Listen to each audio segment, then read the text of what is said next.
05's attention. Imagine the planet's largest dam acting like a ticking time bomb. 510's authority. I'm Daniel Whittaker, once a senior investigative producer with National Geographic's Investigations Unit, and for 10 years I've chased engineering disasters that never hit the news. 1015's agenda. In this video, you'll get a look at the blueprint that left a famed engineer speechless, the concealed defect that could spark a catastrophic collapse, and the reason the world may never get a heads up. Disclaimer: 1530s. The names, agencies, and certain procedural bits have been tweaked to shield sources.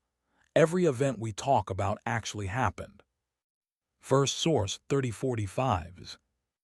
The Three Gorges Dam spans 2,309 meters, 7,574 feet, across the Yangtze River and rises 181 meters, 594 feet, tall, making it the longest and among the tallest concrete structures on Earth. Source: Britannica. 4555. Meet Dr. Aris Thorne, a structural engineer once hailed for saving a collapsed bridge in the Pacific Northwest, now cast out after a miscalculated retrofit caused a deadly collapse. 5565. Haunted by that tragedy, Thorne slipped into the shadows of a secret government oversight panel that watches strategic infrastructure for hidden dangers. 6575. When the panel handed him a routine audit of the Three Gorges Dam, routine was a thinly veiled euphemism. The project is politically untouchable, wrapped in layers of bureaucracy and national pride. 7585. The dam, praised as a modern engineering marvel, rose amid fierce debate. Critics warned that flooding the reservoir would uproot millions and wipe out ecosystems, while supporters claimed its hydroelectric output would power a whole continent. Source: China Daily. 8595. Even the World Bank pointed out that the structure promises significant economic benefits, including increased hydroelectric power generation and improved navigation. Source: World Bank. 95105. Yet that same report warned that any failure could unleash devastating effects on the environment and human populations. Source: USBR. 105-115. Thorne's first job was simple: match the as-built drawings against the original design specs stored in Beijing's Ministry of Water Resources. 115-125. The blueprints, digitized for the first time in years, showed a string of marginal notes in faded red ink annotations that never made it into the final construction documents. 125-135. One note dated 2002 says, "Re-evaluate shear key placement on left abutment. Current spacing may not meet revised seismic load calculations." 135-145. Thorne's gut tightened. The shear key system is the dam's main way of resisting lateral earth pressure. Any misalignment could focus stress and spark cracking. 145-155. He cross-checked the note with the International Law Office's analysis of the dam's engineering challenges, which calls the project one of the most complex and challenging engineering feats in the world. Source: International Law Office. 155-165. What the note left out was a subtle tweak in the concrete mix, an alteration made to speed construction in the 1990s that lowered the material's long-term ductility. 165-175. With finite element software, Thorne ran a simulation of the dam under a plausible 8.0 magnitude quake. The model revealed a narrow fracture zone sprouting along the left abutment, right where the ignored shear key revision would have mattered. 175-185. If that fracture spreads, the reservoir could lose containment within hours, sending a wall of water up to 30 meters high downstream, a scenario uncannily similar to the failure of a large dam. Warning from the U.S. Bureau of Reclamation about catastrophic downstream impacts. Source: USBR 185-195. Thorne's find wasn't just a technical curiosity. It was a looming disaster waiting for the next big storm or quake to set it off. 195-205. He shot an encrypted briefing to his superiors, but the reply was a single line: "Proceed with discretion. The project is politically untouchable." 205-215. That line stuck in his head as he stared at the dam's massive spillway, a concrete wall that's held back the Yangtze's fury for 20 years. 215-225. The question now hanging over the river is simple but terrifying. If the hidden fracture gives way, could the Three Gorges Dam turn into the world's biggest engineering catastrophe?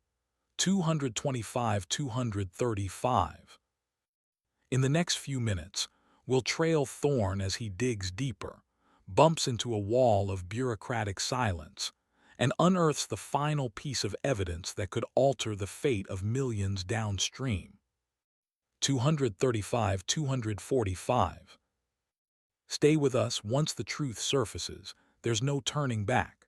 When Michael Thorne fired off his latest petition for fresh geological intel, the response that landed on his desk was pure bureaucratic gobbledygook. All data are classified. The envelope showed up with the ministry's official stamp, but the vibe inside screamed back off. Officials wouldn't budge on handing over those damn stress reports, yapping about national security, while those files gathered dust on some forgotten shelf.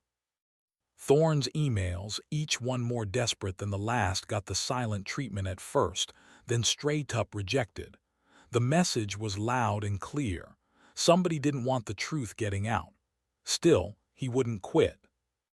Thorne tracked down Dr. Lena Hansen, an old colleague whose hydrology cred was second to none.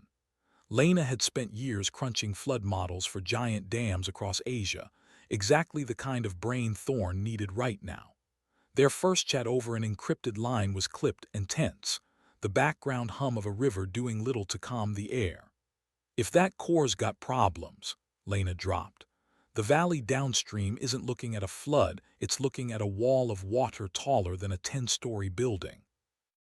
The words hit hard, bringing back memories of past dam disasters that had wiped out whole regions. Source: U.S. Bureau of Reclamation, failure of a large dam. Lena got to work, feeding the dam's specs, 2,309 meters long and 181 meters tall. Source: Britannica, into her model. She layered in stress gradient maps built from whatever scraps of data they could scrape together. The picture that emerged showed pressure hotspots all clustering around the central spillway.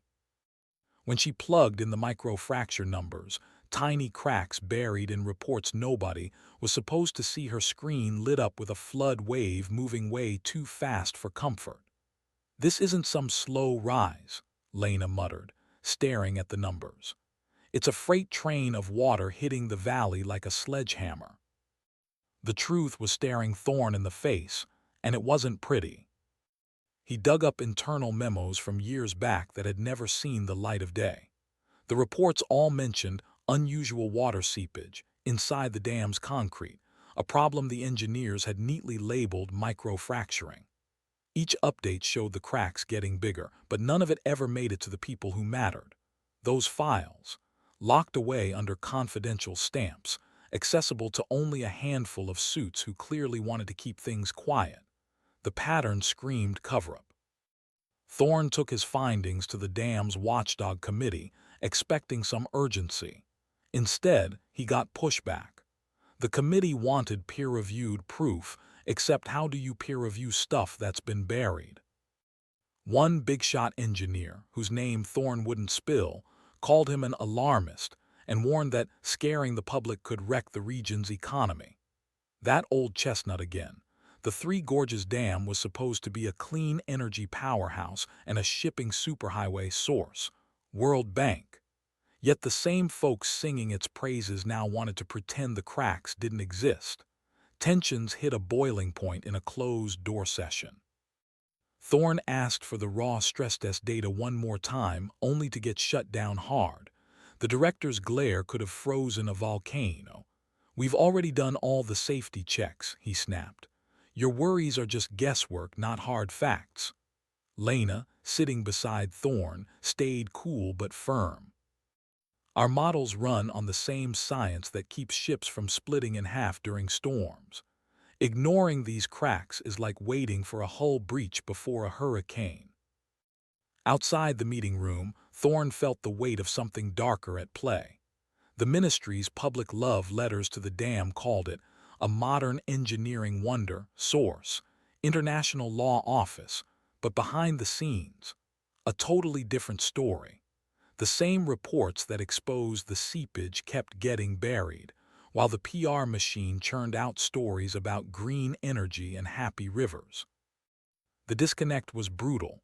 This monstrous dam could light up cities and save ecosystems, or it could unleash a flood bigger than any in history. Source: USBR. Thorne's gut wasn't wrong. Anonymous emails started showing up, chunks of those suppressed reports pasted in, each signed with a single dash and an A. The messages came at weird hours, timestamps jumping around like someone was trying to dodge digital footprints. One line stood out: "You're close. Don't let them bury this." The note felt like a lifeline from someone inside the system, fighting the same battle.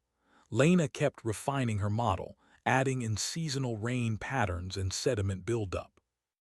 The new sim showed a land tsunami. Scenario: whole towns underwater within hours if the dam gave way.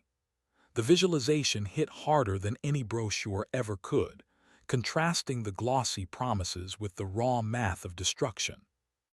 Every data point came from real river flow and reservoir pressure readings, making the nightmare feel less like a theory and more like an inevitability. Thorne's case now stood on three legs: the hidden fracture reports, Lena's damming simulations, and the stonewalling from every official channel. Each piece locked into the next, painting a picture of a structure rotting from the inside out. The evidence wasn't just worrying, it was screaming that the dam could go from a few cracks to a full collapse, repeating the horrors of past failures. Source: USBR. The danger wasn't some distant worry anymore. It was a ticking time bomb hidden behind layers of denial. The last clue dropped when Thorne tapped into a satellite feed from an overseas research buddy. The images, snapped over years, showed the dam's spine slowly sinking exactly where those microfractures had appeared. The visual proof, paired with Lena's models and the buried reports, made a chain impossible to ignore. The dam was falling apart, the flood risk was real, and the people paid to protect everyone were making sure nobody noticed. As the interview wrapped, Thorne's voice didn't waver. "This isn't some what-if nightmare," he said, locking eyes with the camera.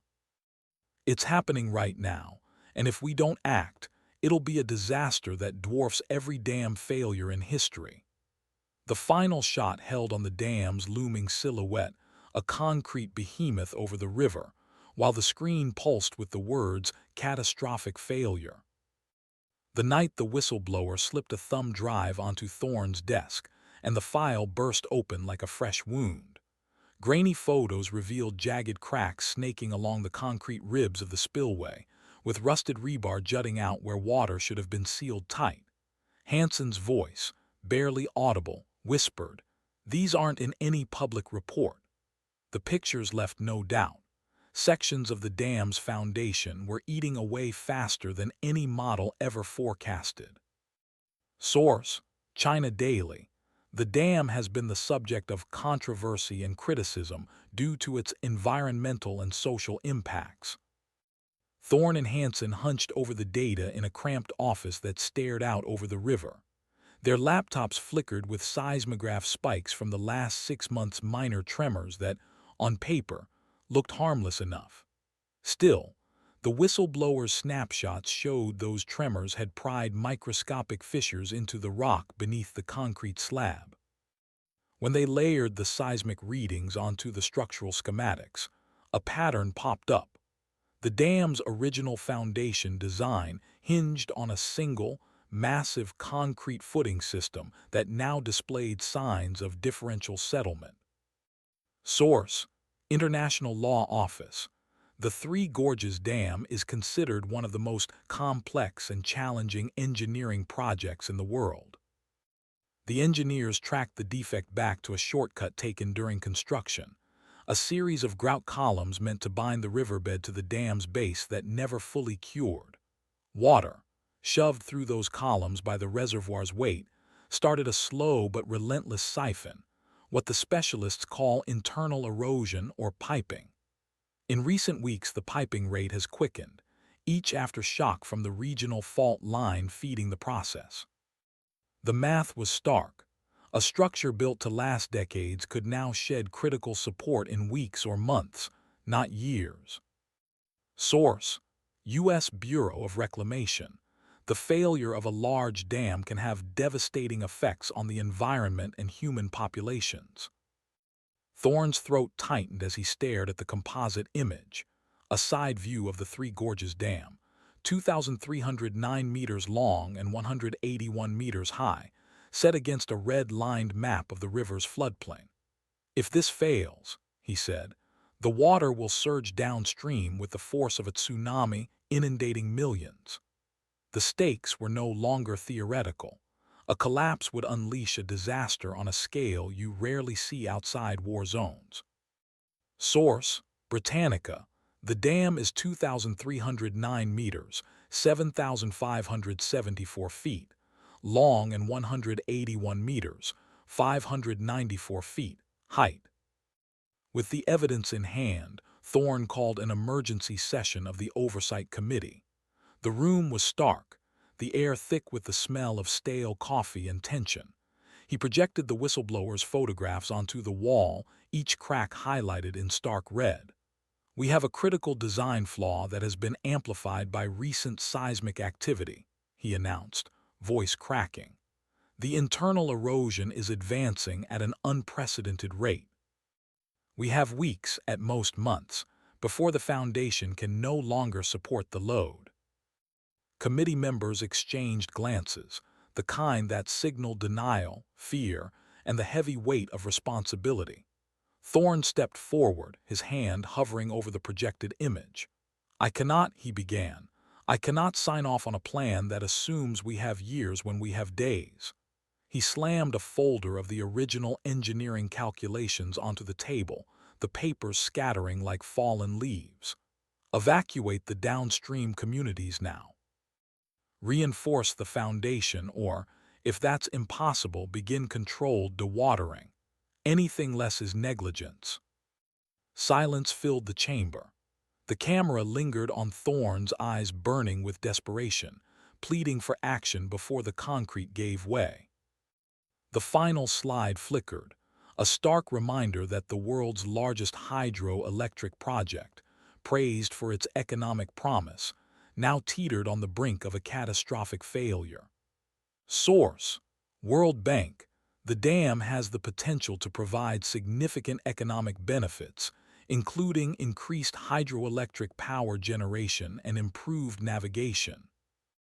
The screen fades to black, leaving only the echo of a single, urgent question. Will the powers that be act before the river turns its own engineering marvel into a nightmare?